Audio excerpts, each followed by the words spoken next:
Get the tools you need to become a free and independent trainer with my Dumbbells to Dollars course at www.dumbbells2dollars.com. How you doing, everybody? Jonathan here, and in this video and in about 10 minutes, your original Fit Boss is going to go over the three branches of a fitness professional, and those are personal training, group training, and online training. As you may be at a point in your career where you don't know which area to focus on or which is best for you, I'm in a unique position where I currently offer all three, and I think I can give a lot of insight as to what each of them are, the ups and downs, the pros and cons, and then how to be most successful in your field. So I'm going to go over all three in order, as personal training became popular first, then group training came along, and now online training is a new kid on the block that everybody wants to jump into. So let's go over how you're going to be successful. Now, what is personal training? Personal training is one-on-one training with your client where you're exchanging hours for time. And let's say on average across the United States, it's going to be about $1 a minute. So you're generally charging about $60 an hour. Now, you can take one of two routes. You can either go independent, or if you're brand new, I would always suggest that you start off in a big box gym. And if you've been on this channel long enough, you know that I don't think that you should spend most of your career or many years of your career in a big box gym unless it is a very, very comfortable position. But if you're brand new, a big box gym is going to offer you a lot of opportunity in the sense that you don't have to do marketing. It's not that easy to find fitness-minded people that are willing to pay a premium for your services. And number two, you don't have to purchase equipment. And that's why the gyms tend to take a large portion of your revenue. The benefit to you is that it's going to help you to build a network of people that aren't your friends and family who are fitness minded or willing to pay you.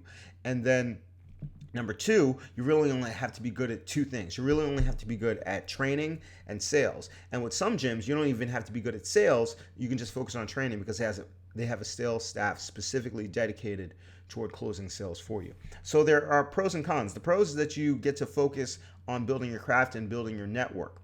The cons to personal training are the fact that number one, you're exchanging dollars for hours. So you tend to run yourself into the ground having to run session after session after session. 8-9 sessions a day was not uncommon for me when I was working in a big box gym, and I got run down very fast. Number two, when clients don't show up, you don't get paid. So you can have a situation where you list in your contract that if a client doesn't cancel within 24 hours, you can charge them, but that fractures a relationship. You end up losing that client overall just because, they're not reliable.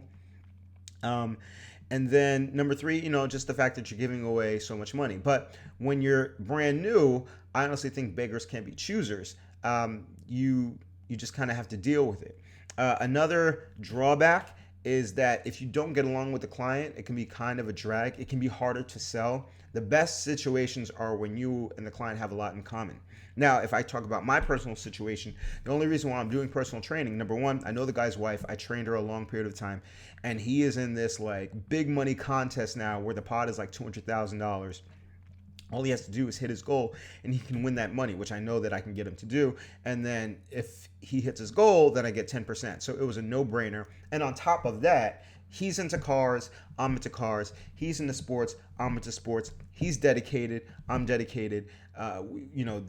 His schedule works well, and he's willing to do all the eating. So that's a perfect scenario. It's not always a case where you're going to find somebody that you get along with and they're dedicated, and motivated. He's motivated by the money, so am I, so it works well. But that's not always the case with personal training. A lot of times it's like pulling teeth to get a client to eat well, or to get a decent conversation out of them, or to get them to shut up about, complaining about the life.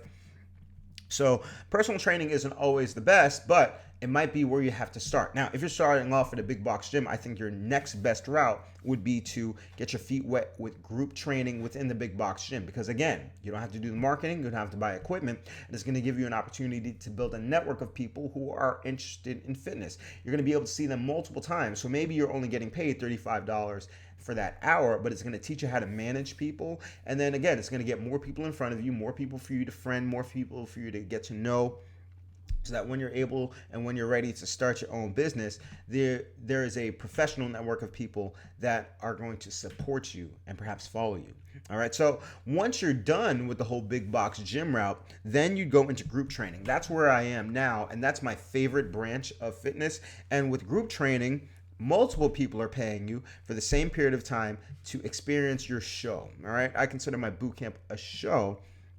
and it eliminates some of the drawbacks. In terms of having to get along with everybody, you don't necessarily have to have a strong bond with every client, as long as each client has somebody in your bootcamp with which they can develop a strong bond. So if Mary and I are not like really into, if I'm not into sewing, let's say Mary, how sexist is that? If I'm not into sewing, right, but Mary is, but Lori is also into sewing, all I got to do is connect Mary and Lori, and then they're going to have a great time at my boot camp. I just got to make sure that they're doing the exercises correctly.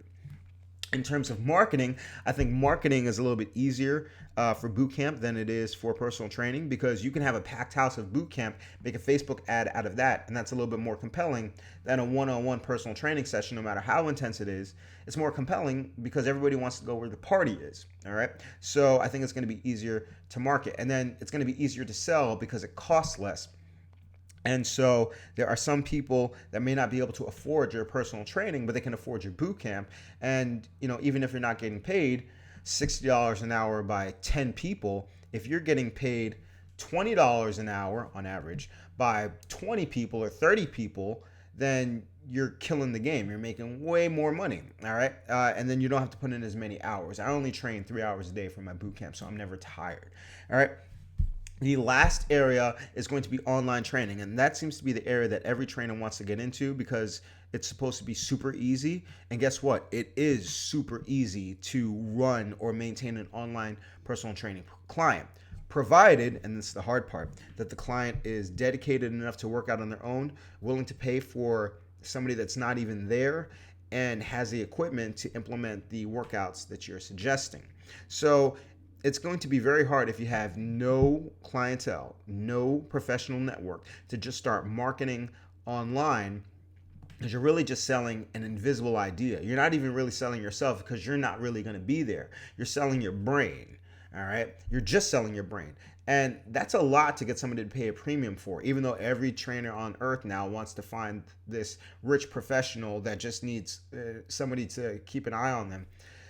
I'm not saying that they're not out there. I'm just saying that it's way harder to find them, especially for somebody new, because there's a fair element of trust as well. You have to be good at what you do. Like, I'm very organized. I set up a platform and a program so that I can deliver online training so that it is easy. But if you're just writing stuff down every day, it's going to be very difficult.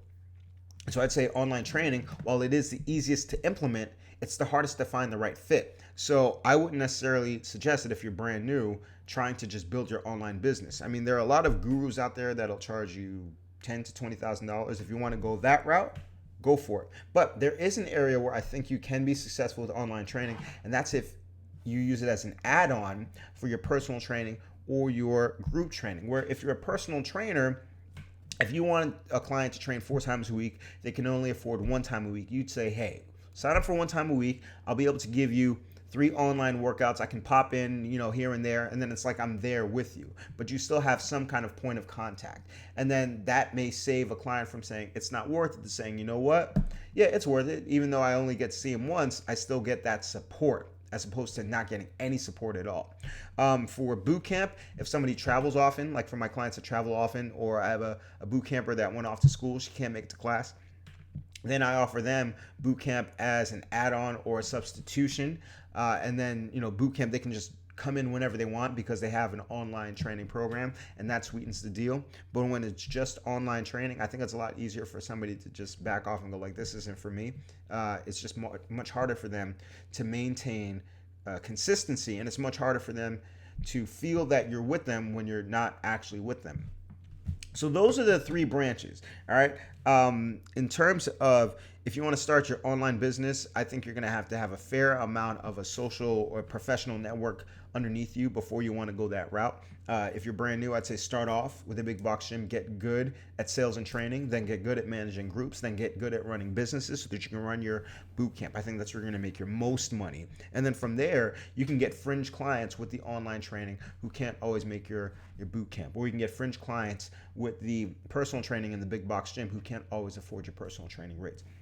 So those are the 3 branches. I hope you found this video helpful. Now, of course, if you're looking for a guidebook on how to navigate and how to implement all 3 of these in terms of step-by-step tasks to take in order to learn how to sell better, in order how to land your first big box gym job, in order how to run a boot camp correctly, how to build a business, how to do your billing, how to implement an online training platform. I definitely recommend that you check out the Dumbbells to Dollars course, as it is your guidebook through all three branches of fitness, whether it's personal training, online training, or group training. And I guarantee you that you're never going to find any course with as much information that's going to be the best investment that you've ever made. So if you've never checked out my Dumbbells to Dollars course, all you got to do is go to www.dumbbellstodollars.com, check out the course, get it today, and I guarantee you will not regret it. But that's about it. I hope you found this video helpful. Remember, if you have any questions or comments, put them in the comment section below, because your questions are what fuel this channel. But I'll be back with more videos based on your questions, as long as you remember to eat healthy, hydrate, drive safe, stress levels low, get rest, don't slap anybody. Love your clients, say I love you back. I'll see y'all tomorrow or the next day, and you have a good one.